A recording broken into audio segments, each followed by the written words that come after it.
Oh, the White House saying case closed on the Mueller probe as the focus now shifts to investigating the investigators and how the whole thing started in the first place. You know, Attorney General William Barr is looking into the origins of the case. This as House Intelligence Committee Chairman, Democrat Congressman Adam Schiff, slammed Barr's review of Mueller's probe as politically motivated. And Schiff wants to now keep tabs on what the Attorney General says and does. Schiff sending letters to all the heads of our country's intelligence agencies, asking them to share with his panel any materials that are handed over to the Attorney General. Here's the congressman yesterday at an event in California, keeping up his calls for Mueller to testify before Congress. Bob Mueller said, I really don't want to testify, but he should. I think for this former Marine, there is one more service to undertake, and that is to testify before Congress, to answer not just our questions, but your questions. I don't think it's sufficient to speak for 10 minutes and drop the microphone.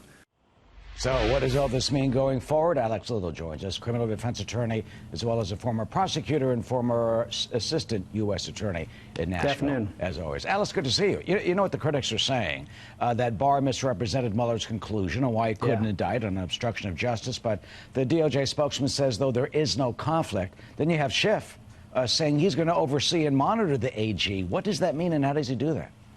Well, I think what Schiff is talking about specifically is he's concerned about this sort of IG or the investigation that the Attorney General says he's going to do of the investigation, and whether he's going to be able to sort of pull up some dirt to dirty up how it began or how it proceeded. But I think the real news this week, the only particular news, was the fact that Bob Mueller chose to make a statement. He didn't have to make a statement. Nobody made him do that. It certainly wasn't a mandate for his position.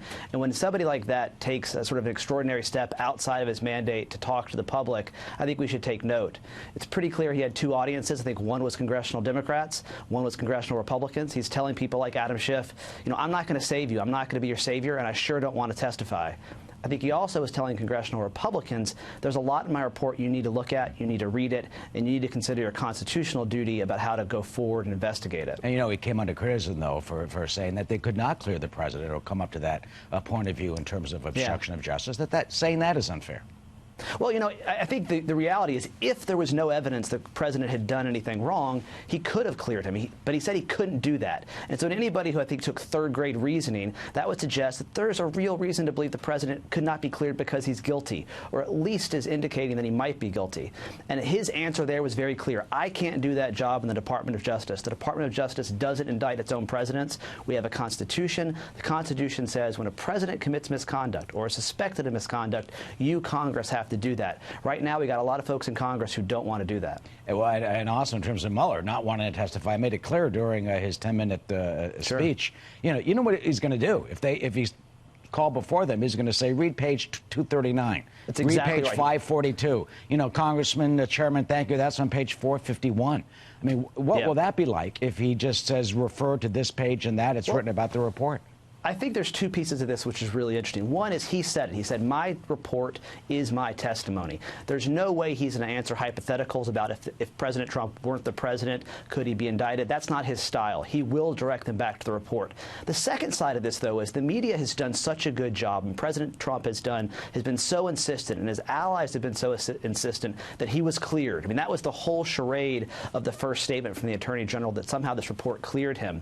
And there's a good segment of the public that don't believe he's done anything wrong. And so when you saw the town hall where all these Republicans in a district in Grand Rapids, Michigan, with Justin Amash, came out and heard him talk about why he thinks there should be impeachment proceedings, it broke through to some folks in that world that there is evidence of wrongdoing. And so if Bob Mueller sat down and had to point out those pieces where the president has potentially committed wrongdoing, that may change the public perception of what's going on. And others are focusing on what they say is the wrongdoing by the FBI officials and others at the beginning of this investigation. Sure. Let me have you listen to the Attorney General talking about his probe of how this whole thing started.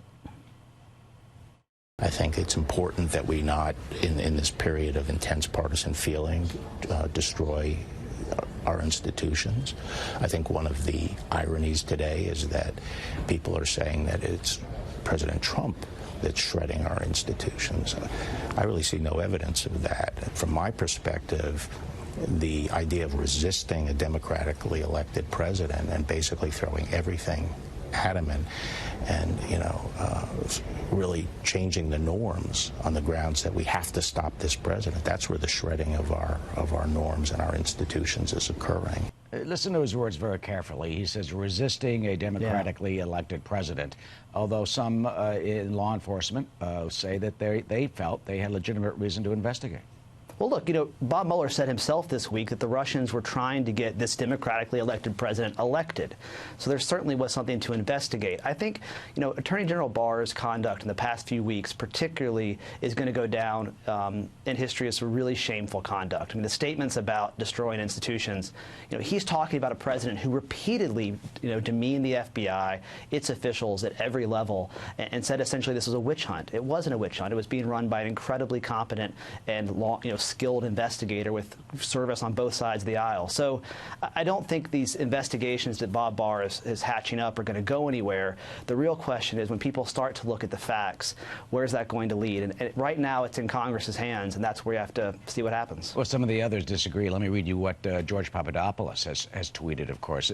This is two of his tweets recently. And this is the felon who was, in the process of communicating with the Russians, but I'm sure his tweet's going to tell us. Yes, I know. He did plead guilty. The line to the FBI about having contact with a Russian agent. This is what he said, quote, "How the hell could I have a FISA investigation issued on me when I have never even traveled to Russia, let alone met a Russian official?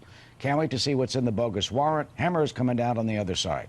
America, remember this. The FBI under Jim Comey was trying to entrap Americans working for President Trump.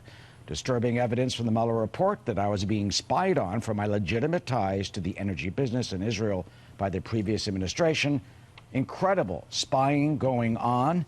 Alex, what would you say to Mr. Papadopoulos and others who take that tack? Well, look, I would say the same thing I'd tell my children if they said our dog was a unicorn. I'd say, no, that's not true. That's a dog. Sometimes you have to be direct and you have to be forceful about the facts. And here, this is where the media, I think, really owes the public better service, because a lot of the things that are being said, particularly about the FISA process, are just flatly not true. The FISA courts are run by incredibly distinguished, long-tenured judges, most of whom at this point were appointed by Republicans.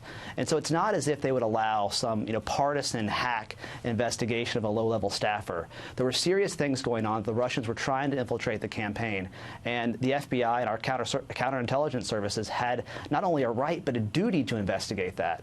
So, George Papadopoulos, I'm sure he's going to say whatever he can at this point to make himself feel better and to sort of stoke up some sympathy. But the facts are this was a legitimate investigation. It's produced some really stunning evidence, and the public and Congress are going to have to deal with it. Yeah, and quickly, you've actually prepared a FISA I have, warrant. yeah. So what is it like? How many pages is that? And can someone who wants to go get after Trump, can they just get a judge to sign off? You can't just get a police officer to run down the street and get a FISA warrant. These are incredibly detailed, the most sophisticated application required in government investigations. It's 400, 500, sometimes 1,000 pages of documents you've got to prepare for a very tenured senior federal judge who knows what they're doing. It goes through multiple layers of review at the Department of Justice. These are serious considerations that are made when they do such a thing, and it's inconceivable that such a thing could be politicized. All right, Alex Little, who has prepared a FISA warrant. Alex, as always, thank you for your insight. Thank you. Of course.